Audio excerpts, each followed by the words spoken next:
அவுலியாக்கள் என்ற போர்வையில பிளவுபடும் இஸ்லாம். நபி அவர்கள் கிட்டையும் கலீஃபாக்கள் கிட்டையும் சஹாபாக்கள் கிட்டையும் இல்லாத சிறப்புகளா? அவுலியா என்ற பேர்ல இஸ்லாத்துக்கு முன்மாதிரியா நடந்த மனிதர்கள் கிட்ட இருந்தது. நபி அவர்களுடைய கப்ருஸ்தானங்களையும் கலீஃபாக்களுடைய கப்ருஸ்தானங்களையும் சஹாபாக்களுடைய கப்ருஸ்தானங்களையும் எந்த இஸ்லாமியரும் சிறப்பிச்சு போய் துவாக்களை கேட்கல.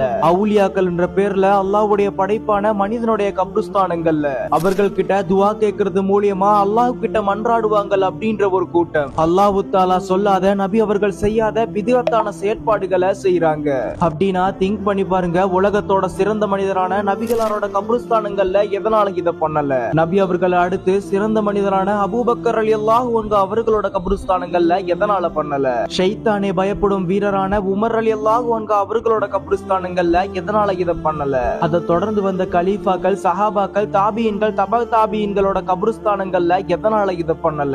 இப்படி இஸ்லாத்துல சிறந்து விளங்கிய இவர்களோட கப்ருஸ்தானங்கள்ல இல்லாத சிறப்புகளா? அவுலியாக்கள்னு பேசப்படுற அல்லாஹ்வோட படைப்பான இவர்களோட கப்ருஸ்தானங்கள்ல இருக்கு. நபி அவர்கள் கூறினாங்க, தனது தூதர்களோட அடக்கஸ்தலங்களை வணக்கஸ்தலங்களா மாற்றிக்கொள்ற யூத நசராணிகளை அல்லாஹ் தஆலா சபிக்கிறான். அப்படின்னா அல்லாஹ்வுடைய தூதர்களுக்கே இல்லாத சிறப்பை அவர்களை தொடர்ந்து வந்த அவுலியாக்களுக்கு கொடுக்கிறது அப்படிங்கிறது எவ்வளவு பெரிய பிழை. இன்னும் நபி ஸல்லல்லாஹு அலைஹி வஸல்லம் அவர்கள் தன்னோட மரணத்துக்கு முன்னாடி என்னோட அடக்கஸ்தலத்தை விழா கொண்டாடும் இடமாக ஆக்கி விடாதீர்கள் அப்படின்னு கட்டளை இட்டிருக்காங்க.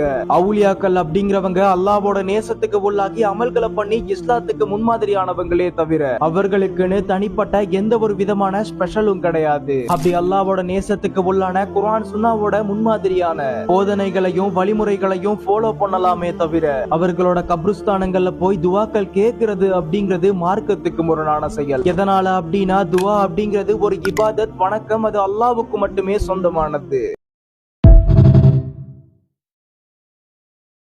அவுலியாக்கள் என்ற போர்வையில பிளவுபடும் இஸ்லாம். நபி அவர்கள் கிட்டையும் கலீஃபாக்கள் கிட்டையும் சஹாபாக்கள் கிட்டையும் இல்லாத சிறப்புகளா? அவுலியா என்ற பேர்ல இஸ்லாத்துக்கு முன்மாதிரியா நடந்த மனிதர்கள் கிட்ட இருந்தது. நபி அவர்களுடைய கப்ருஸ்தானங்களையும் கலீஃபாக்களுடைய கப்ருஸ்தானங்களையும் சஹாபாக்களுடைய கப்ருஸ்தானங்களையும் எந்த இஸ்லாமியரும் சிறப்பிச்சு போய் துவாக்களை கேட்கல. அவுலியாக்கள் என்ற பேர்ல அல்லாஹ்வுடைய படைப்பான மனிதனுடைய கப்ருஸ்தானங்கள்ல அவர்கள் கிட்ட துவா கேட்கறது மூலியமா அல்லாஹ் கிட்ட மன்றாடுவாங்க அப்படின்ற ஒரு கூட்டம் அல்லாஹ் தஆலா சொல்லாத நபி அவர்கள் செய்யாத பிதஅத்தான செயற்பாடுகளை செய்யறாங்க.